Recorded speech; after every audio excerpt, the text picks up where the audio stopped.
Bismillahirrahmanirrahim. Assalamualaikum warahmatullahi wabarakatuh. Alhamdulillahirabbil alamin. Wassalatu wassalamu ala khairil anbiya'i wal mursalin. Nabiyyina wa habibina Muhammad wa ala alihi wa sahbihi wa man tabi'ahum bi ihsanin ila yauma la raiba fihi. قال الله تبارك وتعالى في كتابه الكريم يا أيها الذين آمنوا اتقوا الله حق تقاته ولا تموتن إلا وأنتم مسلمون. ما بعد، معاشر المسlimin أعزنا الله وإياكم. Alhamdulillah, kita dipertemukan kembali oleh Allah Subhanahu wa taala di hari yang penuh barakah ini insyaallah. Dan di hari ini juga Allah Subhanahu wa taala mentakdirkan terjadinya gerhana, dan alhamdulillah beberapa di antara kita sudah melaksanakan salat tersebut. Berbanyak istighfar kepada Allah Subhanahu wa taala dan berbanyak bersedekah, karena gerhana merupakan teguran dari Allah Subhanahu wa taala, bukan terjadi hanya sebuah fenomena, akan tapi itu adalah tanda-tanda keagungan Allah Subhanahu wa taala. Bukankah sangat mungkin jika Allah mampu menciptakan langit dan isinya, bumi dan isinya? Bukankah sangat mungkin Allah menabrakkan atau membenturkan antara matahari dan bumi, matahari dan bulan? Apa yang akan terjadi ketika Allah berhentikan atau Allah geser makhluk-makhluk Allah tersebut? Maka yang terjadi di dunia ini adalah kehancuran. Berbanyak istighfar kepada Allah Subhanahu wa taala dan memohon ampun terhadap dosa-dosa kita dan dosa kedua orang tua kita. Mudah-mudahan kita dipertemukan kembali oleh Allah Subhanahu wa taala kepada orang tua kita, dan khususnya bertemu kepada baginda sallallahu alaihi wasallam. Rasulullah sallallahu alaihi wasallam dan para sahabatnya memerangi suku Yahudi Bani Qainuqa. Peperangan Bani Qainuqa ini disebabkan oleh orang-orang Yahudi tersebut ketika mendengar kabar bahwa Rasulullah dan para sahabatnya menang di perang Badar dan pulang membawa kemenangan. Mereka tidak suka dan mereka timbul rasa hasad, dengki, iri terhadap kemenangan kaum muslimin, sehingga mereka di pasar. Jadi suku Yahudi Bani Qainuqa ini memiliki pasar yang tersebut banyak jual transaksi jual beli, dan yang membeli itu kaum muslimin itu juga ada. Suatu saat ada seorang muslimah yang membeli barang jualan orang-orang Yahudi Bani Qainuqa dan dihinakan muslimah tersebut, dipaksa untuk terbuka auratnya. Sehingga hal ini memicu amarah dari kaum muslimin, dan beberapa muslimin itu membela perempuan tersebut sehingga laki-laki tersebut terbunuh. Dan karena ini juga amarah Rasul sallallahu alaihi wasallam langsung memuncak. Kok bisa Rasulullah amarahnya memuncak? Jika amarah tersebut dilahirkan dari hinaan terhadap pribadi Rasul tidak pernah marah. Marahkah Rasul ketika oleh kaum musyrikin Quraisy disebut kahin? Marahkah Rasul ketika disebut oleh musyrikin Quraisy sebagai sahir? Marahkah Rasul ketika disebut sebagai kadzdzab, pembohong? Enggak pernah marah. Itu kan baru dikata-katain. Marahkah Rasul ketika beliau sujud di hadapan Ka'bah diinjak kepalanya, dibuang kotoran di atas punggung beliau sallallahu alaihi wasallam? Tidak marah. Bahkan ada seorang Yahudi yang buta setiap hari disuapin oleh tangan yang mulia Rasul sallallahu alaihi wasallam. Sambil menyuapi orang Yahudi yang buta ini, orang Yahudi ini tidak berhenti mencaci Nabi Muhammad. Sampai-sampai Rasulullah meninggal dan yang menyuapi Abu Bakar. Kata orang buta tersebut, ini beda. Tangan yang kemarin lebih halus daripada tangan ini. Kemana orang tersebut? Orang tersebut sudah meninggal. Dan tahukah kamu siapa orang tersebut? Kata Abu Bakar radhiyallahu ta'ala. Enggak tahu. Dia adalah Muhammad yang kau tiap hari kau caci. Enggak pernah marah. Ketika pelecehan atau hinaan menyangkut pribadi Rasulullah SAW. Akan tetapi jika syariat Allah yang dilecehkan, Rasulullah akan marah. Bagaimana ketika orang-orang Yahudi ini melecehkan agama Islam, melecehkan perintah Allah, syariat Allah agar wanita menutup auratnya, sengaja mereka buka sebagai tontonan dan bahan tertawaan olok-olok mereka. Ditegur oleh Rasulullah SAW dan dijawab dengan sombong oleh Bani Qainuqa. Ya Muhammad, jangan kamu kira kamu sudah mengalahkan Quraisy di Badar, kemudian kamu bisa petantang-petenteng dengan sombong bisa mengalahkan kami. Sesungguhnya kami ini adalah bangsa yang ahli perang, kata orang Qainuqa, Bani Qainuqa, Yahud. Dilulantahkan oleh Rasulullah SAW Bani Qainuqa bersama para sahabatnya radhiyallahu ta'ala anhum jami'an. Inilah pembahasan kita di pertemuan yang sebelumnya. Sedangkan pada pertemuan ini insyaallah kita akan membahas bagaimana terjadinya perang kedua, yaitu Uhud. Bagaimana Rasulullah SAW membagi para sahabatnya menjadi beberapa bagian, dan bagaimana strategi Rasul, apa yang terjadi, apa sebabnya terjadi perang Uhud. Di perang Badar mereka dengan sombong bisa mengalahkan muslimin. Di perang Uhud mereka juga sombong, ingin mengalahkan. Skor yang tadinya 1-0 dia ingin mengalahkan jadi mungkin 2-1. Semangat mereka. Baiklah, kita akan membahas tentang Ghazwatul Uhud, peperangan Uhud. Sebab-sebab terjadinya perang Uhud, orang-orang musyrikin, sisa-sisa orang musyrikin yang hidup, yang tidak tewas ketika peperangan Badar, pulang kembali ke Makkah. Orang-orang yang masih hidup ini dendam kesumat terhadap muslimin, khususnya kepada Rasul SAW. Jadi mereka zu'ama, para sayyid kaum, pemimpin kaum Quraisy itu memiliki dendam, ingin mengalahkan Rasul sebagai ganti atas kalahnya mereka di perang Badar, dan ingin menaikkan kembali wibawa orang-orang Quraisy. Karena wibawa orang-orang Quraisy hancur, berantakan mereka ketika dilululantahkan oleh 313 muslimin dan jumlah mereka 1000 lebih. Hancur wibawa mereka, malu.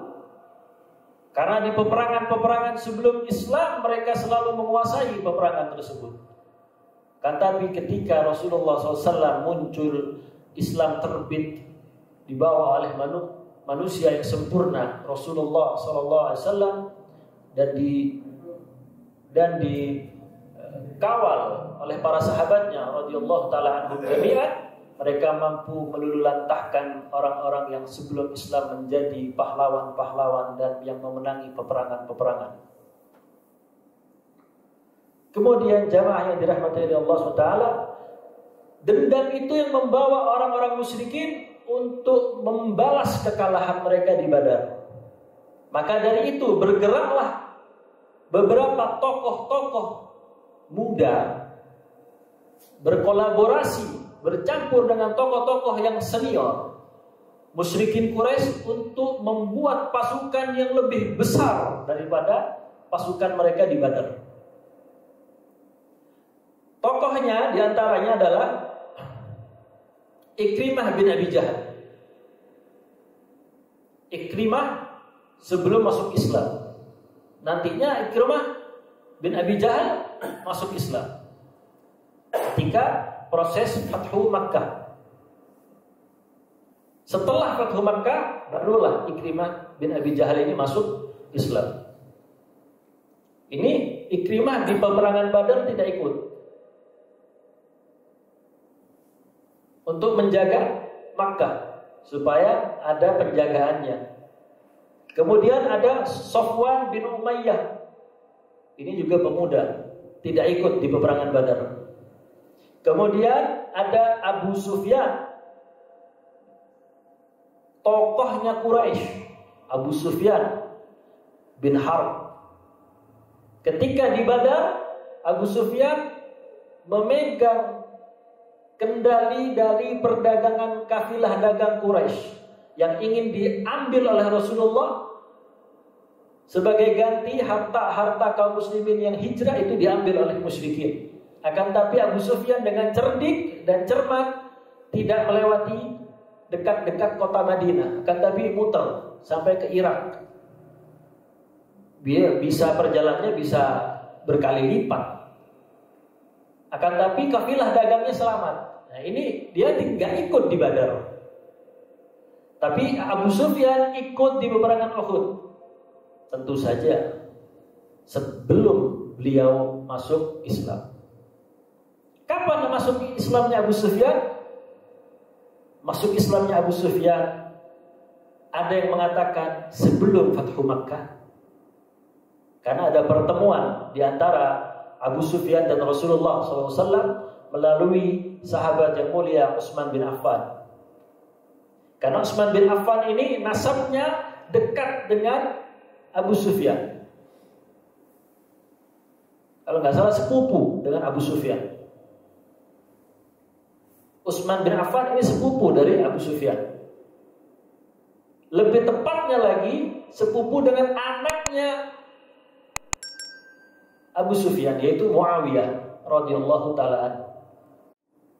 Kalau Muawiyah sama Utsman itu sepupu, berarti abinya Muawiyah yang bernama Abu Sufyan itu adalah paman dari Utsman. Bertemulah Abu Sufyan dan Rasulullah sebelum Fathu Makkah. Dan didakwai karena sudah pertempuran sudah usai. Jumlah muslimin berkali-kali lipat semakin meningkat. Kekuatan ya otomatis kekuatan militer muslimin semakin meroket dan kuat. Akhirnya Rasulullah SAW mengatakan kepada Abu Sufyan, jika kamu masuk Islam, kamu tetap menjadi sayyid di kaummu. Saya tidak akan mencabut hal itu. Bersahadatlah Abu Sufyan di hadapan Rasulullah SAW dan beberapa para sahabat, dan pulanglah Abu Sufyan ke Mekah seraya mengatakan, Muhammad telah datang. Kaget mereka semua. Ada yang bawa pedang, ada yang bawa perisai. Buat apa kalian bawa itu pedang? Kalian tidak akan bisa mengalahkan pasukan yang dibawa Rasul SAW Muhammad ke Makkah. Tetap mereka yang bersikukuh mengangkat pedang. Akhirnya Abu Sufyan berteriak, man dakhala baita Abu Sufyan fahuwa amin. Barang siapa yang masuk ke rumah Abu Sufyan, dia aman. Diangkat mental Abu Sufyan oleh Rasul.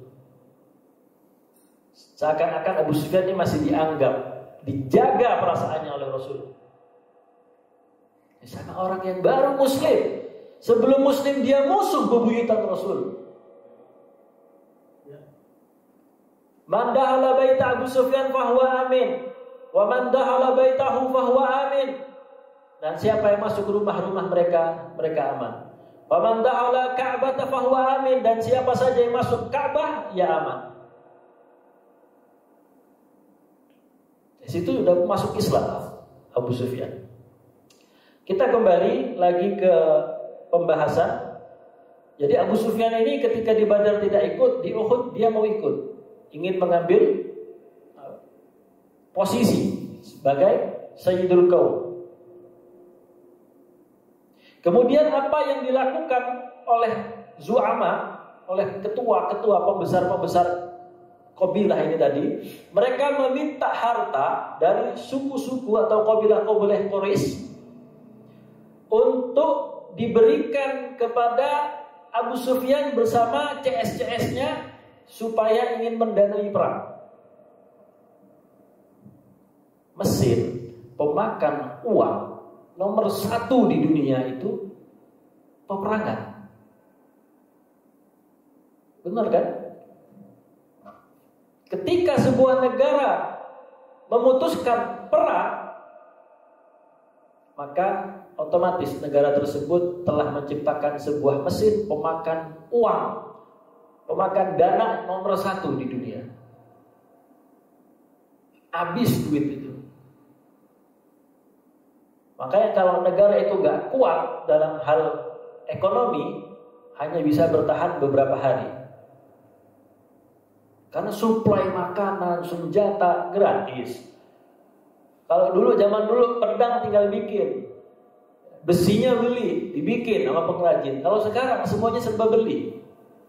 Pesawat beli, tank beli, semuanya beli. Jadi peperangan zaman dahulu aja itu memakan harta. Jadi harta-harta kafir dagang itu diminta oleh mereka untuk mendanai, khusus untuk menyiapkan pasukan melawan Rasulullah Shallallahu Alaihi Wasallam untuk mempersiapkan peperangan tersebut. Dan orang-orang musyrikin sepakat. Fawafaqal al-jami', maka jami' seluruh kabilah musyrikin Quraisy sepakat. Gak apa-apa, anak keluarkan dana anak. Yang penting Muhammad dan teman-temannya selesai. Musyrikin dalam jumlah 3.000. 3.000, 3 kali lipat di peperangan Badar. Yang diketuai, yang dipimpin di bawah pimpinan Abu Sufyan. Jadi panglima perangnya adalah Abu Sufyan. Dan orang-orang musyrikin ini membagi pasukan yang 3.000 itu. Yang pertama, di sebelah kanan. Kalau sekarang itu bahasa Arabnya disebut katibah. Katibah itu kalau bahasa sekarangnya itu batalion. Sebelah kanan itu dipimpin oleh seorang pemuda yang tidak ikut perang di Badar. Pemuda yang menjadi pedang Allah. Pemuda yang mengalahkan Rasul. Pemuda yang mengalahkan Islam. Dan pemuda yang tidak pernah kalah di medan peperangan, yaitu Khalid ibn Walid radhiyallahu ta'ala anhu. Khalid bin Walid diberikan tanggung jawab sebagai pemimpin di sayap kanannya, pemimpin pasukan Fursan berkuda. Itu Khalid bin Walid. Kemudian wa huwa aidan qa'id al-Fursan, dan dia juga sebagai pemimpin pasukan berkuda tersebut. Dan tercatat dalam sejarah peperangan Uhud, Khalid bin Walid tidak beranjak 1 cm pun dari tempatnya. Jadi hanya duduk di atas kuda dan memantau. Kalau orang zaman sekarang lihat begitu, ente ngapain ikut perang kalau diem aja, pulang sono. Di antara teman-temannya yang lain itu berperang melawan muslimin, Khalid bin Walid diam.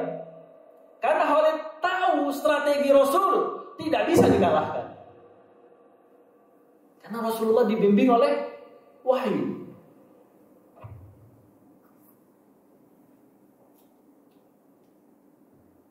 Kemudian, dan di sebelah kiri itu ada di katibah, di batalion sebelah kiri itu dipimpin oleh Ikrimah bin Abi Jahal.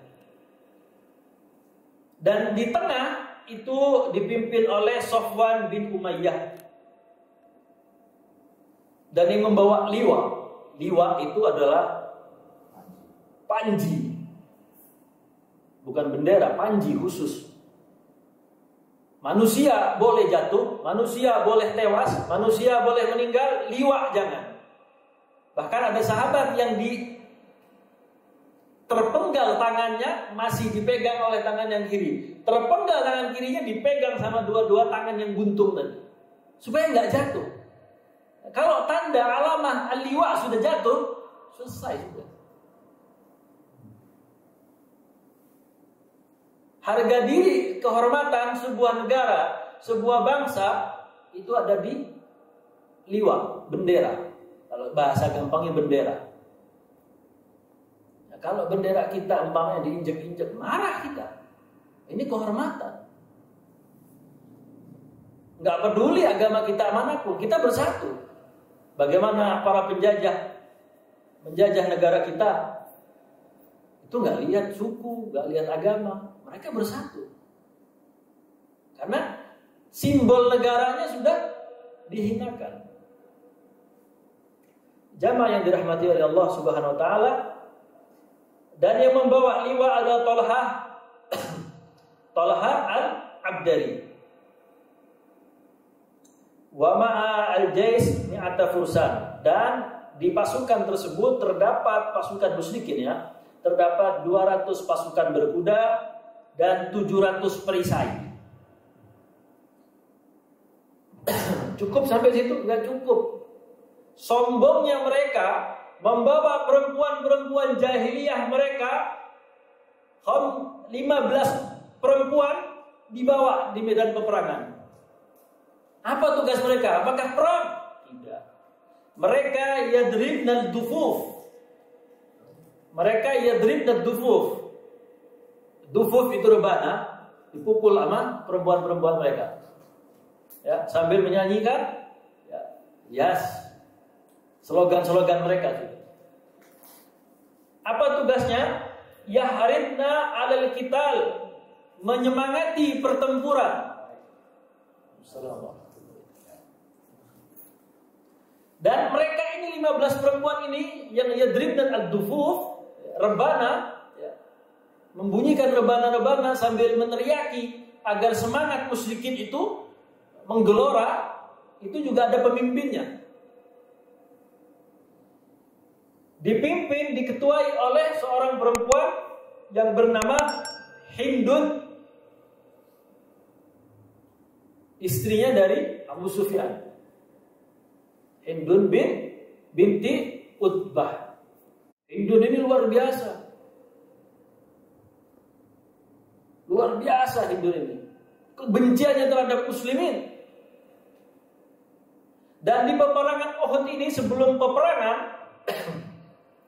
Hindun itu memilih beberapa budak yang mempunyai keahlian khusus. Karena Hindun tahu bahwa Rasulullah itu dikelilingi oleh sahabat-sahabat yang bahasa sekarangnya pendekar. Bagaimana kekuatan dari Umar bin Khattab, Ali bin Abi Thalib, Sa'ad bin Abi Waqqas, Ubaidah bin Jarrah, Abu Ubaidah bin Jarrah, kemudian Hamzah bin Abdul Muttalib, belum orang-orang Ansor, pendekar semua. Mereka orang-orang kafir, musyrikin ini tadi, dia tahu kalau one by one gak akan menang. Caranya gimana? Ya disinilah mulai trik-trik. Ya memang sebenarnya gak ada masalah. Trik di medan peperangan itu gak berdosa. Trik tipu daya di medan perang itu hukumnya gak dosa, malah paling bagus gitu. Ada pepatah Arab mengatakan al-hilah fawqal quwwah. Hilah, tipu daya itu di atasnya kekuatan. Ente punya kekuatan tapi kalah sama tipu daya. Nah, Hindun ini merekrut beberapa budak yang memiliki keahlian. Terpilihlah satu budak yang dijanjikan oleh Hindun kebebasan. Akan dimerdekakan ketika mampu membunuh sahabat Rasul, bahkan Rasul target utamanya. Siapa nama budak tersebut? Wahsy. Dibawa Wahsy ini. Kebetulan Wahsy ini memang ahli tombak. Jadi jarak jauh dia gak ikut perang. Wahsy ini karena tombak itu jarak dekat apa jarak jauh? Jarak jauh. Ibarat kata snipernya. Mungkin kalau sniper zaman dulu panah ya. Ya itu emang ahli tombak Wahsy. Kemudian kabar terhadap Rasulullah mengetahui informasi tersebut melalui surat yang dikirimkan oleh pamannya yang berada di Makkah, yaitu Al-Abbas ibn Abdul Muttalib, tentang kabar pasukan secara rinci dan bagaimana posisi-posisi pasukan itu diberikan informasi dalam surat tersebut. Maka Rasulullah SAW mengumpulkan sahabatnya untuk bermusyawarah bagaimana cara menghadapi pasukan tersebut. Ada dua opsi pilihan. Yang pertama, khurujun min Madinah, keluar dari kota Madinah. Jadi Rasul tidak menghendaki perang kota, karena menjaga masyarakat yang tidak mampu dalam peperangan, du'afa, orang-orang yang lemah, ya, seperti asyuyukh, orang-orang yang sudah berumur, kemudian as-sibyan, anak-anak kecil, dan an-nisa, perempuan-perempuan yang nggak bisa membela dirinya sendiri. Maka Rasulullah memberikan dua opsi. Yang pertama, khurujun minal Madinah, kita sambut mereka keluar dari kota Madinah. Awil baqa fiha, atau baqa, tetap berada di Madinah dan ad-difa' anha, dan mempertahankan kota Madinah. Ini perang kota. Wa kana hadzal ra'i huwa ra'yun nabi wa kibar ashabi. Dan pilihan yang kedua, tetap berada di kota Madinah dan mempertahankan kota Madinah dan menjadikan peperangan tersebut sebagai perang kota, itu adalah ide dari Rasul SAW dan para sahabatnya yang kibar. Akan tetapi para sahabat-sahabat itu ada yang syabab, ada yang pemuda. Tahu sendiri pemuda itu lagi darah muda, kata Bang Soneta. Darah muda lagi naik-naiknya itu. Asy-syabab minas sahabah, dari sahabat alladzina lam yakhruju fi ghazwati Badar, yang tidak ikut di peperangan Badar kemudian ikut di perang Uhud. Mereka mengatakan, la ya Rasulullah, tidak wahai Rasulullah, kita harus keluar, kita sambut mereka di luar kota Madinah. Rasulullah melihat hal itu, semangat tersebut dari syabab, yang dari sahabat yang masih berusia syabab, pemuda, luar biasa semangatnya. Akhirnya Rasulullah SAW memilih fastajaba lahumun nabi wa nazala ala ragbatihim wa masyuratihim. Dan Rasulullah mengikuti keinginan mereka dan kesepakatan dari musyawarah tersebut, yang kebanyakan di antara para sahabat menginginkan peperangan itu kita keluar dari kota Madinah dan menyambut mereka. Kharajan Nabi sallallahu alaihi wasallam min Madinah fi alfin min ashabi. Rasulullah SAW menyiapkan pasukan dan keluar dari kota Madinah, jumlahnya 1000 pasukan. Dan itu terjadi pada hari Sabtu di bulan Syawal pada saat 32 bulan setelah hijrahnya Rasulullah SAW. Jadi peperangan Uhud terjadi setelah 32 bulan Rasulullah hijrah ke kota Madinah.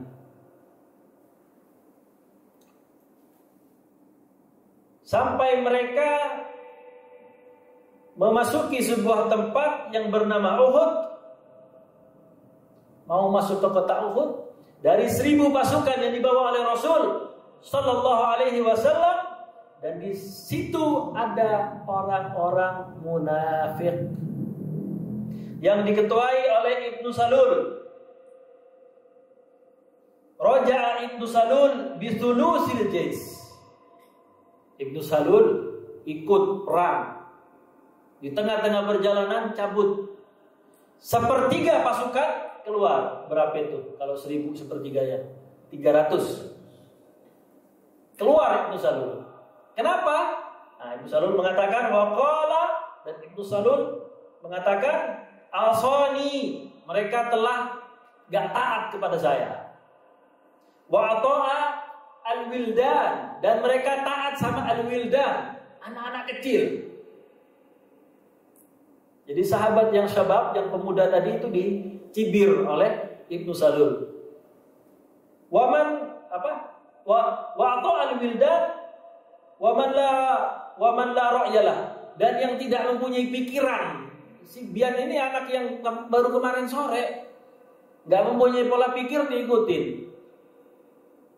Wa ma nadri alamun naqtulu anfusana, dan kami ini nggak tahu. Kami kesana nih hanya cuma bunuh diri aja, naqtulu anfusana. Gila apa kata Ibnu Salul tadi? Keluar Ibnu Salul. Wa ma'damu min ada man ada ma'ahu, dan sebagian besar ikut Ibnu Salul keluar, dan yang keluar ini 11-12 sama Ibnu Salul. Bukan sahabat-sahabat yang kenceng, ya yang di hatinya ada kemunafikan. Yang keluar ini bukan apa ya, sahabat-sahabat yang memang terkenal, enggak jelas. Ala syakilati fin nifaq, ya, yang serupa dalam kemunafikan. Nah, ada hal yang menarik tentang kemunafikan ini. Rasulullah pun enggak tahu siapa saja yang munafik. Sampai-sampai ada wahyu terhadap Rasul mengatakan fulan munafik, fulan munafik, fulan munafik. Dan saat wahyu itu turun, disampaikan kepada sahibus sir Rasul, sahabat yang memegang rahasia Rasul, Hudzaifah bin Yaman. Dikatakan kepada Hudzaifah, fulan munafik, fulan munafik, fulan munafik, dan Hudzaifah mencatat. Dan Allah pun tidak mau memberikan kabar 100% terhadap siapa orang munafik tersebut. Bahkan setelah Rasulullah tahu siapa-siapa yang munafik, Rasulullah tidak mengumbarnya. Sampai orang-orang bodoh tersebut yang menampakkan diri bahwa mereka adalah orang-orang munafik. Pernahkah Rasul mengatakan Abdullah bin Ubay bin Abi Salul adalah orang munafik? Tidak. Pernahkah Rasul menyebutkan fulan munafik di hadapan manusia? Padahal Rasul sudah diberikan wahyu oleh Allah. Kita bukan Rasul. Surga gak dijamin, dosa gak diampuni. Enak bener ngomong munafik lu. Tuduhan seperti itu lebih dahsyat dibanding tuduhan kafir. Kenapa? Innal munafiqina fi darkil asfali minan nar. Sesungguhnya orang-orang munafik itu tempatnya di keraknya neraka. Orang kafir itu masih satu level di atasnya orang-orang munafik. Jadi klaim munafik meskipun bercanda, ya, luar biasa ancamannya, karena orang-orang munafik itu fi darkil asfali minan nar. Kalau benar dia munafik, kalau enggak, nah kita udah memfitnah, kita udah menuduh tanpa bukti. Ya, ini memang menjadi adat kebiasaan kaum muslimin sekarang. Naudzubillah. Hanya mendengar langsung menghukumi. Bukankah pepatah Arab mengatakan laisa man ra'a kaman sami'a? Tidaklah sama orang yang melihat dan orang yang mendengar. Berarti orang yang melihat sama orang yang mendengar itu beda. Aneh lihat langsung fulan enggak seperti itu kok. Lah, kamu baru dengar saja udah memutuskan fulan salah. Mana konsep tabayun? Tidak ada konsep tabayun. Bener nggak ya fulan seperti itu? Coba dah, saya mau cari informasi. Ditabayun dulu. Baru, oh ternyata enggak. Ya sudah selesai. Selesai sampai situ. Nggak usah kita samperin orang yang memberikan kabar. Ternyata kamu pembohong ya. Nggak usah. Buat apa kita meladeni orang-orang yang seperti itu? Orang-orang yang jahil itu syariatnya nggak usah kita ajak diskusi. Kita qalu salama. Cukup assalamualaikum aja. Kita udah tahu kadarnya kok. Ini sungguh luar biasa. Rasul saja sampai menjaga nama-nama orang munafik tersebut. Sampai mereka dengan kebodohan mereka menampakkan kemunafikan yang ada di dirinya. Kemudian jamaah yang dirahmati oleh Allah Subhanahu wa taala, Rasulullah sallallahu alaihi wasallam ketika sampai di sebuah tempat, Rasulullah melihat katibah, batalion, laha saut. So, kalau batalion itu ya lebih dari 100 ya, lebih dari 100 orang, 100 pasukan, ya, kira-kira suaranya pasti terdengar. Faqala ma hadhihi, dan Rasulullah mengatakan apa ini? Faqalu, para sahabat menjawab, haula hulafai Abdullah bin Ubay ibnu Salul minal Yahud.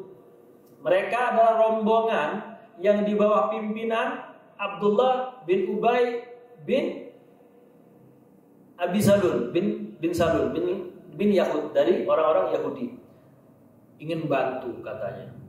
Ini sebelum mereka gabung kepada pasukan Rasul dan keluar kembali.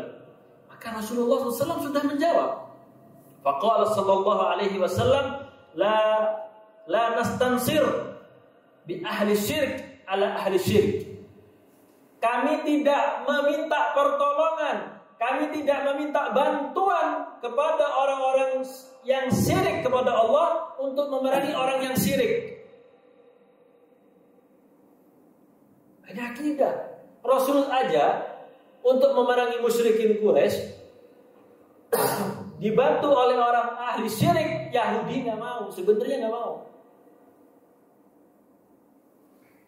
Tapi karena menampakkan keislamannya,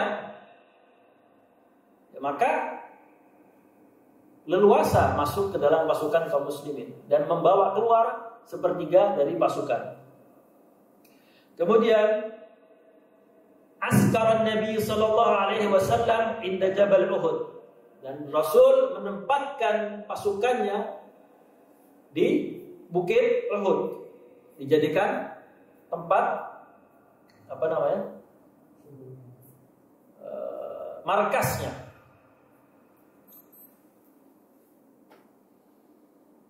Kemudian kenapa Rasulullah memilih Bukit Uhud? Karena di dalam Bukit Uhud itu yang namanya perbukitan, itu bisa melihat belakangnya, bisa melihat ke kanan, bisa melihat ke kiri, ke depan leluasa, sehingga tidak diserang dari arah belakangnya. Orang yang selalu di atas itu diunggulkan ketika di medan perang. Ya, seperti itu juga. Yang punya kawan dari TNI bisa ditanya, itu paling sulit. Peperangan yang terjadi, musuh kita di atas, itu paling ribet dah.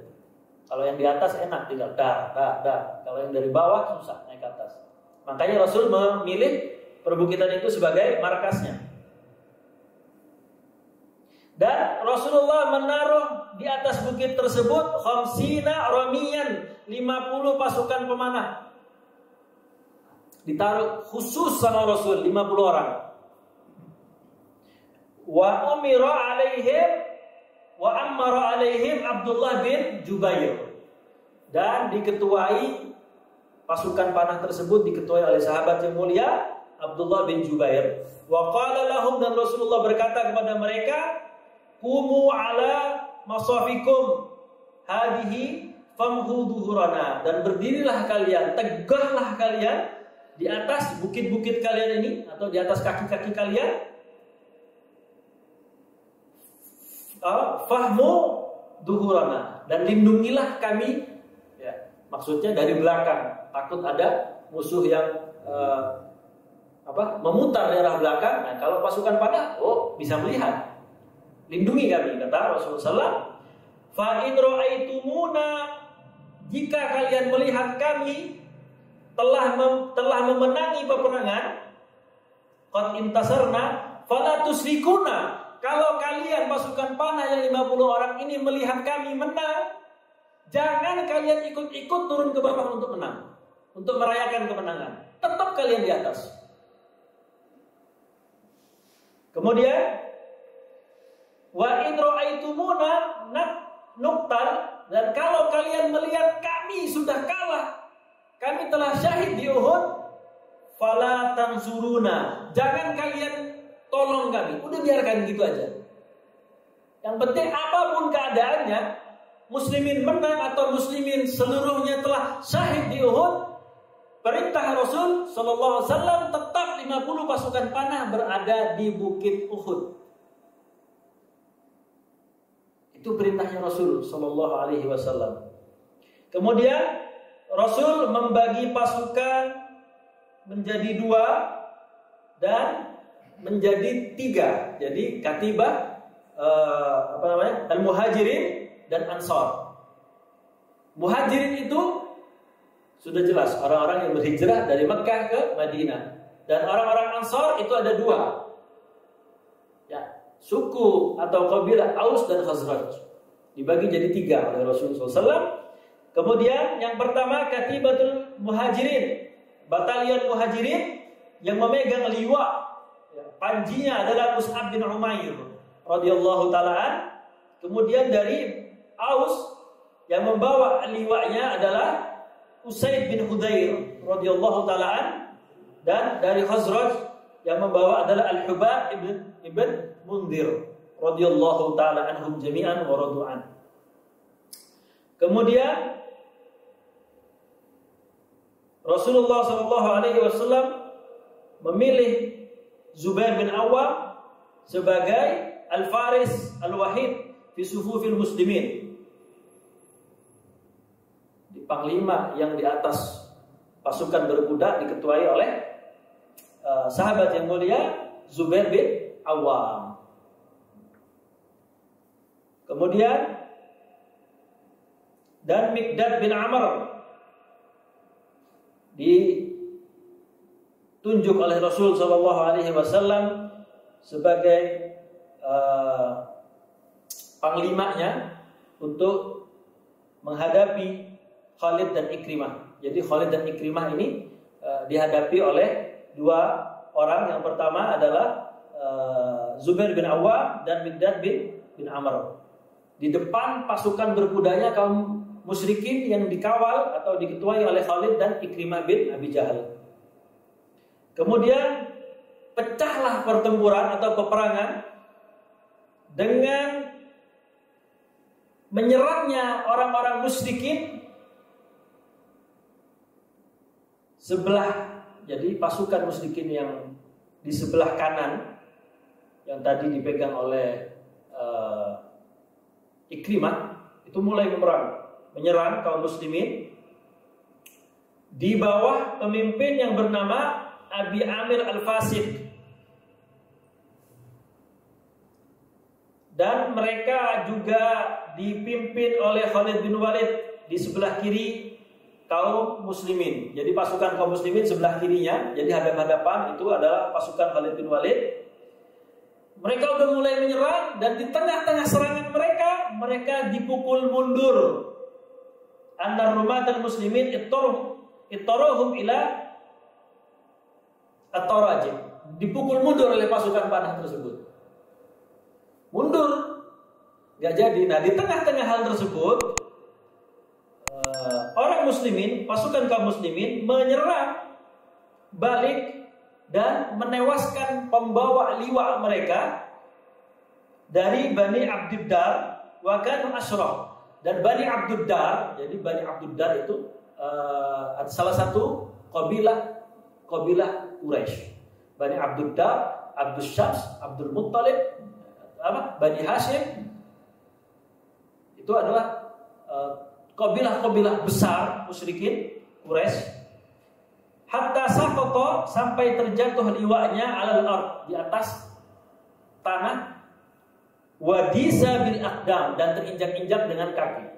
Jadi mereka yang hendak menyerang terlebih dahulu, ya, dipukul mundur oleh pasukan pemanah, ya, sampai-sampai mereka kembali, dan di tengah-tengah kekacauan yang mereka hadapi, ya, tewaslah orang pembawa liwak mereka, dan mereka berjumlah 10 orang dari semuanya dari kabilah Abdud Dar, berhasil menahan gempuran pasukan musyrikin tadi melalui Hamzah bin Abdul Muttalib dan Abu Dujanah radhiyallahu taala anhuma, sampai-sampai pasukan musyrikin itu berlarian ke sahah. Jadi nggak fokus menyerang ke depan, jadi kabur mereka. Ya.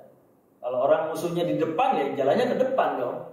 Ngapain ada musuh di depan, kita larinya ke kanan, kita larinya ke kiri. Ya mereka hal seperti ini yang mereka alami karena pukulan telak dari pasukan pemanah kemudian dimanfaatkan oleh pasukan muslimin yang lain dalam memukul mundur mereka.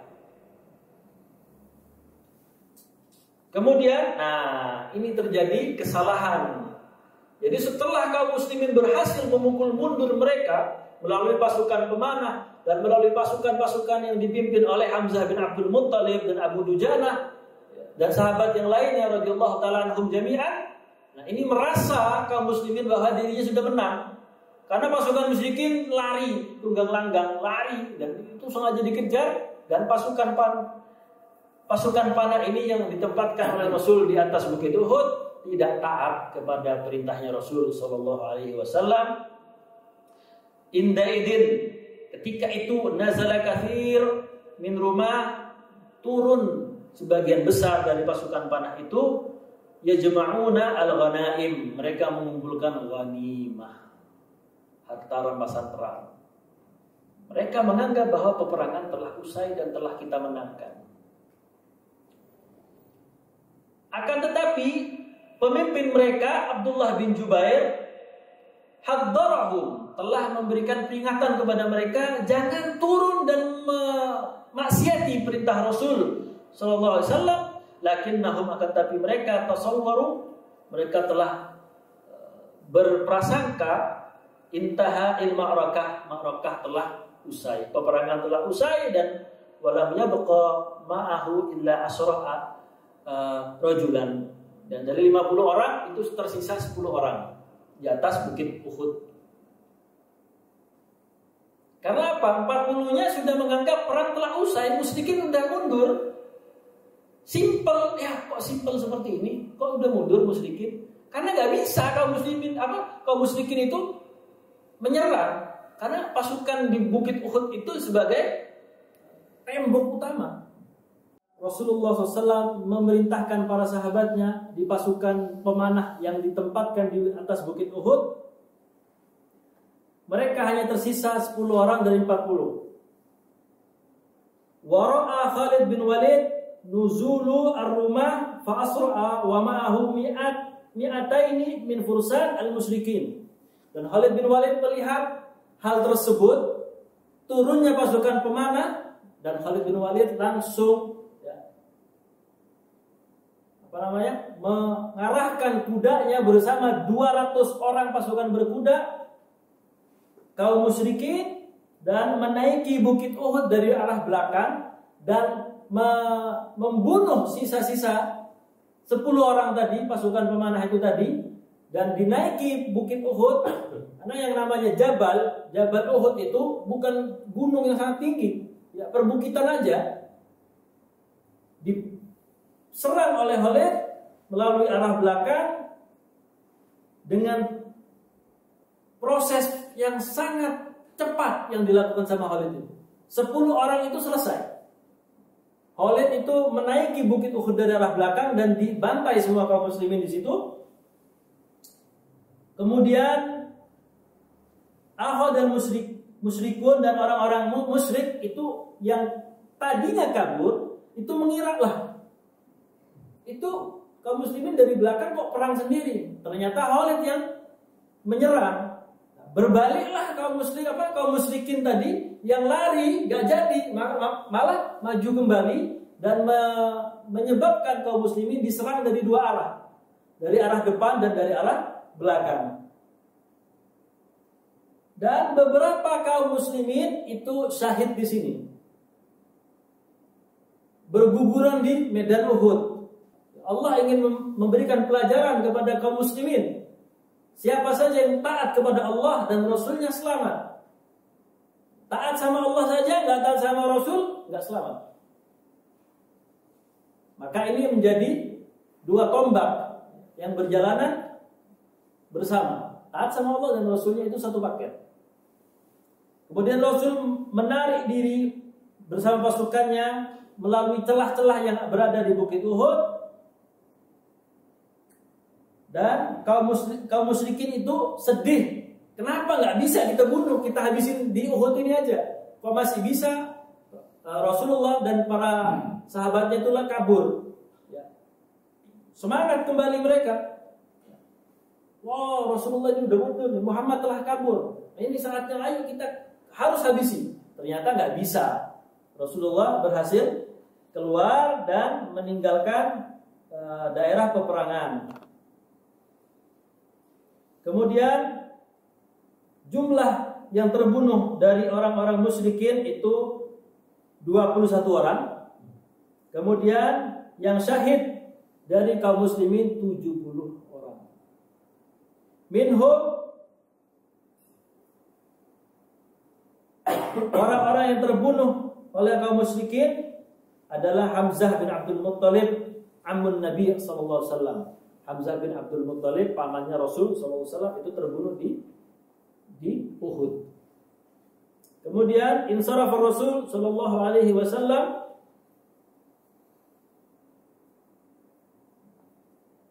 pergi Rasulullah SAW min Uhud masa'an as-sabt, di hari sore hari di hari Sabtu. Kemudian Rasulullah SAW menempati sebuah daerah untuk sebagai tempat istirahat dia bersama para sahabatnya, untuk dipergunakan sebagai saling mengobati di antara luka-luka mereka.